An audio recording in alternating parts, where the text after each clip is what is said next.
Next topic is impulse control disorders.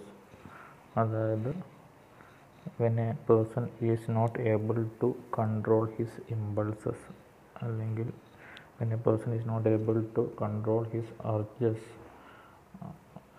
and it creates some problem to himself and also to others, it is considered to be impulse control disorders. അതിൻ്റെ മേജറായിട്ടുള്ള characteristics repetitive engagement in a behaviour despite adverse consequences. അതായത് ഒരു കാര്യം ചെയ്യുന്നു, അതിനുശേഷം adverse ആയിട്ടുള്ള consequences ആണ് വരുന്നത് എന്നത് പോലും ആ വ്യക്തി റിപ്പിറ്റേറ്റീവായിട്ട് അതിൽ തന്നെ എൻഗേജ് ചെയ്യുന്നു. Diminished control over the problematic behaviour. ആ ഒരു സ്പെസിഫിക് ബിഹേവിയറിനോട് ഒരു കൺട്രോളുമില്ല. അപ്പോൾ ഒരു കാര്യം മനസ്സിലേക്ക് വരുന്നു, അത് ഉടനെ തന്നെ ചെയ്യുക, അതിൻ്റെ കോൺസിക്വൻസസ് നോക്കാതെ. ഇമ്പൾസീവ്നെസ്, അതായത് ഇമ്പൾസീവ്നെസ് എന്നൊക്കെ പറയുന്ന ആ ടേമിൻ്റെ മീനിങ് തന്നെ activities that are carried out without thinking about the consequences എന്നാണ്. അതായത് ഒരു ഔട്ട്കമ്മിനെ കുറിച്ച് ചിന്തിക്കാതെ ചെയ്യുന്ന ആക്ടിവിറ്റീസിനെയാണ് ഇമ്പൾസീവ്നെസ് എന്ന് പറയുന്നത്. അപ്പോൾ അങ്ങനെയുള്ള ഇമ്പൾസസിനെ കൺട്രോൾ ചെയ്യാനുള്ള എബിലിറ്റി ഇല്ലായ്മ, അതാണ് ഈ ഇമ്പോൾസ് കൺട്രോൾ ഡിസോർഡേഴ്സിൽ പൊതുവെ കാണാറുള്ളത്. An appetitive urge or craving state prior to engagement in the problematic behaviour. അതായത് ഒരു കാര്യം ചെയ്യാനുള്ളൊരു ത്വര, അതായത് ഇത് ചെയ്താൽ പ്രശ്നമാകുമെന്നുള്ള കാര്യം അറിഞ്ഞിട്ട് പോലും അത് ചെയ്യണം എന്നുള്ള ഒരു അർജ്, അല്ലെങ്കിൽ ഒരു ക്രേവിങ്, അല്ലെങ്കിൽ ഒരു ത്വര, ആക്രാന്തം, അങ്ങനെയൊക്കെയുള്ള രീതിയിലൊക്കെ പറയാം. ഓക്കെ, അപ്പോൾ ഇതൊക്കെയാണ് മേജറായിട്ടുള്ള ക്യാരക്ടറിസ്റ്റിക് ഫീച്ചേഴ്സ്. റിസ്ക് ഫാക്ടേഴ്സ്, അല്ലെങ്കിൽ ഇതിൻ്റെ മേജറായിട്ടുള്ള ഒരു പ്രെഡിസ്പോസിങ് ഫാക്ടേഴ്സ് നമുക്ക് പറയാവുന്നതാണ്. Verbal abuse and physical abuse, exposure to violence, history of drug abuse, young age, family history of mood disorders and family history of substance abuse disorders. അപ്പോൾ habit and impulse control ഡിസോർഡറിന് ICD classification F60 to 69 അകത്ത് തന്നെ, അതായത് personality disorders of adult പേഴ്സണാലിറ്റിയുടെ അകത്ത് തന്നെ F63 മുതലാണ് ഇത് ക്ലാസിഫൈ ചെയ്തിട്ടുള്ളത്. അതിലുള്ള മേജറായിട്ടുള്ള ഡിസോർഡേഴ്സാണ് pathological gambling, pathological fire setting or pyromania, pathological stealing or kleptomania, trichotillomania, other habit and impulse control disorders എന്നുള്ള രീതിയിൽ നമുക്ക് പറയാൻ പറ്റും. അപ്പോൾ pathological gambling, what is pathological gambling? Pathological gambling means ഒരു ചൂതാട്ടം തന്നെ, അതായത് കോൺസിക്വൻസസിനെ ചിന്തിക്കാതെ, അല്ലെങ്കിൽ കയ്യിലുള്ള പൈസ മൊത്തം ചൂതാടി നശിപ്പിക്കുക, വീട് വിൽക്കുക, അങ്ങനെയൊക്കെയുള്ള പല കഥകളും നിങ്ങൾ കേട്ടിട്ടുണ്ടാവും. അപ്പോൾ persistent and recurrent maladaptive gambling behaviour, അത് മെയിൻലി അതിനകത്തുള്ള features preoccupation, tolerance, loss of control, withdrawal, escape, lying, illegal activities and risk relationship. അപ്പോൾ ഇങ്ങനെയുള്ള ആ ഒരു ഗാംബ്ലിംഗ് ബിഹേവിയർ നമുക്കറിയാം. ഗാംബ്ലിംഗ് ബിഹേവിയറിൽ ഒരു വ്യക്തി അത് പെട്ട് കഴിഞ്ഞിട്ടുണ്ടെങ്കിൽ ആ വ്യക്തി അത് ഒരു ആദ്യം 100 രൂപയ്ക്ക് ഗാംബ്ലിംഗ് ചെയ്ത വ്യക്തി ഭാവിയിൽ 1000 രൂപയ്ക്കും ലക്ഷങ്ങൾക്കും ഗാംബ്ലിംഗ് ചെയ്യാനുള്ള ഒരു പ്രവണതയാണ് പൊതുവെ കണ്ടുവരുന്നത്. ഗാംബ്ലിങ്ങിന് പൊതുവായിട്ടുള്ള ഒരു കോമൺ ആയിട്ടുള്ള ഫാക്ടർ എന്ന് പറഞ്ഞിട്ടുണ്ടെങ്കിൽ എത്ര കിട്ടിയാലും അതും കൂടി നശിപ്പിച്ച് കളയുന്ന ഒരു രീതി. അപ്പോൾ അതിൻ്റെ ഇറ്റിയോളജിക്കൽ ഫാക്ടേഴ്സായിട്ട് സൈക്കോ അനലിറ്റിക് തിയറിയിൽ അൺറിസോൾവ്ഡ് ഇഡിപ്പസ് ഓർ ഇഡിയോപ്പൽ കോൺഫ്ലിക്റ്റ് എന്നുള്ള രീതിയിൽ പറയാം.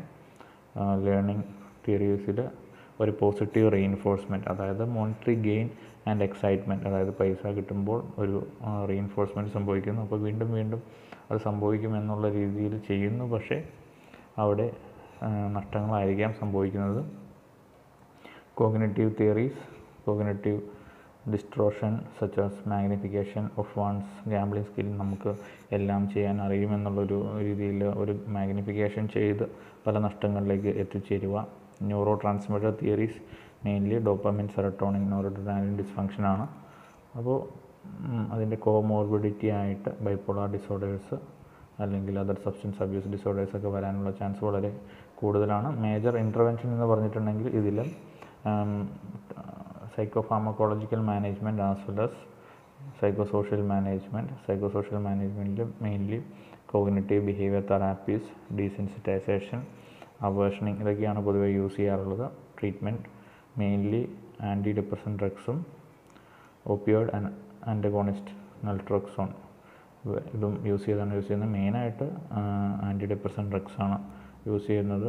Then pathological fire setting or pyromania, അതായത് ഒരു വ്യക്തിക്ക് the disorder is characterised by multiple acts or attempt at setting fire to property or other objects without apparent motive and by a persistent preoccupation with subjects related to fire and burning. അതായത് തീ കത്തിക്കുക അല്ലെങ്കിൽ തീ കൂട്ടിയിരുന്ന് കത്തിക്കുക, അത് കണ്ട് ആസ്വദിക്കുക, ഒരു പ്രത്യേകിച്ച് വേറെ മോട്ടീവ് ഒന്നുമില്ലാതെ ചെയ്യുന്ന ഈ പ്രവൃത്തി, അതിനെയാണ് പൈറോമാനിയ എന്നുള്ളത് കൊണ്ട് ഉദ്ദേശിക്കുന്നത്.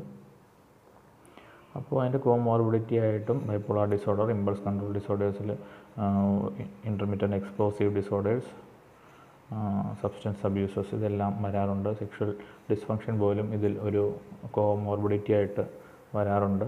The treatment approaches mainly includes anti depressant agents as well as cognitive behaviour therapeutic techniques.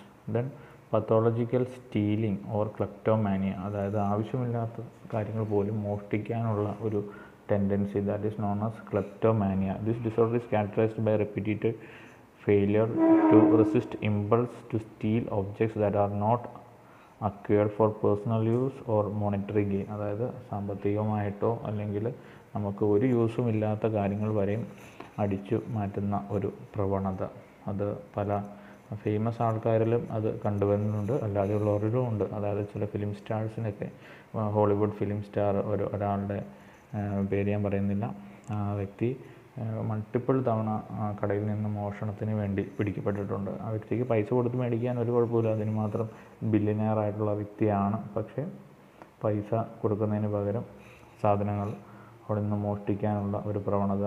അതുകൂടാതെ ഹോട്ടലിലൊക്കെ സ്റ്റേ ചെയ്യുകയാണെങ്കിൽ അവിടുത്തെ റിമോട്ട്, ടി വിയുടെ റിമോട്ട് ഒക്കെ എടുത്തുകൊണ്ട് വരിക, സോപ്പ് എടുത്തുകൊണ്ട് വരിക, ഇങ്ങനെയുള്ള കാര്യം. വലിയ ഒരു മോണിറ്ററി പൈസ ഗെയിനൊന്നുമില്ല, ഒരു അർജ് വരുന്നു, അത് കൺട്രോൾ ചെയ്യാൻ പറ്റുന്നില്ല. ആ ഇമ്പൾസ് എന്താണോ അവൻ്റെ മനസ്സിൽ മന്ത്രിക്കുന്നത് അത് പ്രാവർത്തികമാക്കാൻ ശ്രമിക്കുന്നു. അത് ചെയ്ത് കഴിയുമ്പോൾ സെൻസ് ഓഫ് റിലാക്സേഷൻ ഫീൽ ചെയ്യുന്നു. ആ റിലാക്സേഷൻ തന്നെയാണ് അതിനകത്തൊരു പോസിറ്റീവ് റീഇൻഫോഴ്സ്മെൻ്റായി വീണ്ടും വീണ്ടും അവരെ കൊണ്ട് അത് ചെയ്യാനായിട്ട് പ്രേരിപ്പിക്കുന്നത്.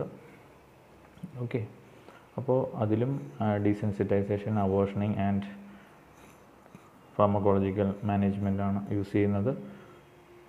Next is trichotillomania. Trichotillomania means intense urge to pull hairs, അതായത് തലയിൽ നിന്നും ബോഡി പാർട്സിൽ നിന്നും ഹെയർ വലിക്കാനുള്ള ഒരു പ്രവണത. അത് വലിച്ചതിന് ശേഷം ചിലർ അത് ഭക്ഷിക്കാറുമുണ്ട്. അപ്പോൾ അത് ദേഷ്യം വരുമ്പോഴോ അല്ലെങ്കിൽ സങ്കടം വരുമ്പോഴോ അങ്ങനെ ബോഡി പാർട്സിൽ നിന്നും ഹെയർ പുൾ ചെയ്ത് ചിലർ അത് ഭക്ഷിക്കുകയും അവരുടെ സ്റ്റൊമക്കിൽ അല്ലെങ്കിൽ ഗ്യാസ്ട്രോഇന്റെസ്റ്റൈനൽ സിസ്റ്റത്തിൽ ഇങ്ങനെ ഹെയർ ബോൾസ് ആയിട്ട് കാണപ്പെടുകയും severe stomach pain, vomiting sensation ഇതെല്ലാം അതിൻ്റെ അസോസിയേറ്റീവായിട്ട് വരാറുണ്ട്. ഇതെല്ലാം സെറട്ടോണിൻ്റെയൊക്കെ കുറവ് പൊതുവേ ഇങ്ങനെയുള്ള ഡിസോർഡേഴ്സ് ഉള്ളവരിൽ കണ്ടുവരുന്നുണ്ട്. ഹോർമോണൽ ചേഞ്ചസും അബ്നോർമൽ ചൈൽഡ്ഹുഡ് അബ്യൂസ് ഇങ്ങനെയുള്ള കാര്യങ്ങളൊക്കെ അതിൻ്റെ ഫാക്ടറായിട്ട് വരും. Management includes medications, that is SSRI, anti depressants തന്നെയാണ്. പിന്നെ റിലാക്സേഷൻ ടെക്നിക്സും കോഗ്നിറ്റീവ് ബിഹേവിയർ തെറാപ്പിയുമാണ് മേജറായിട്ട് യൂസ് ചെയ്യാറുള്ളത്. അപ്പോൾ ഇത് കൂടാതെ other habit and impulse control ഡിസോർഡറിൽ വരുന്നതാണ് ഇൻ്റർമിറ്റൻ്റ് എക്സ്പ്ലോസീവ് ഡിസോർഡർ എന്ന് പറയുന്ന ഒരു ഡിസോർഡർ. അതായത് പെട്ടെന്ന് പൊട്ടിത്തെറിക്കുക അല്ലെങ്കിൽ ദേഷ്യപ്പെടുക, വൈകാരികമായിട്ട് എക്സ്പ്ലോഡ് ചെയ്യുക എന്നുള്ള ഒരു രീതിയാണ് പൊതുവെ കണ്ടുവരുന്നത്. അപ്പോൾ അങ്ങനെ ആ ഒരു അഗ്രസീവ് ബിഹേവിയർ മൂലം they are not able to maintain any healthy long lasting relationship with someone. അപ്പോൾ അങ്ങനെയുള്ള പല പ്രോബ്ലംസും ഇതിനോടനുബന്ധിച്ച് വരുന്നുണ്ട്. അപ്പോൾ these are the major classification or categories of diseases that comes under impulse control disorders. Okay.